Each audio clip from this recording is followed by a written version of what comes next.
আসন্ন নির্বাচনের এখনো ঘোষণা হয়নি, তার আগে বোমা উদ্ধারের ঘটনায় চাঞ্চল্য ছড়ালো সাগরদিঘি এলাকায়। মণিগ্রাম অঞ্চলের আদিকান্ত নগর গ্রামের রাস্তার ধারে একটি আমবাগান থেকে দুটি ব্যাগ ভর্তি প্রায় 16টি তাজা বোমা উদ্ধার হয়েছে। পুলিশ সূত্রে জানা গিয়েছে, গোপন সূত্রে খবর পেয়ে বৃহস্পতিবার গভীর রাতে সাগরদিঘি থানার পুলিশ বিশেষ অভিযান চালায়।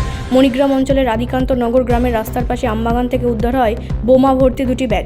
ঘটনাস্থল ঘিরে ফেলে পুলিশ বাহিনী। উদ্ধার হওয়া বোমাগুলি নিষ্ক্রিয় করার জন্য খবর দেওয়া হয় বোম স্কোয়াড টিমকে। বোম স্কোয়াড টিম আসার পর জানা যাবে দুটি ব্যাগে কতগুলো বোমা আছে, কে বা কারা ওই এলাকায় বোমাগুলি মজুত করে রেখেছিল তা খতিয়ে দেখছে পুলিশ। ইতিমধ্যেই ঘটনা তদন্ত শুরু হয়েছে বলে জানা গিয়েছে।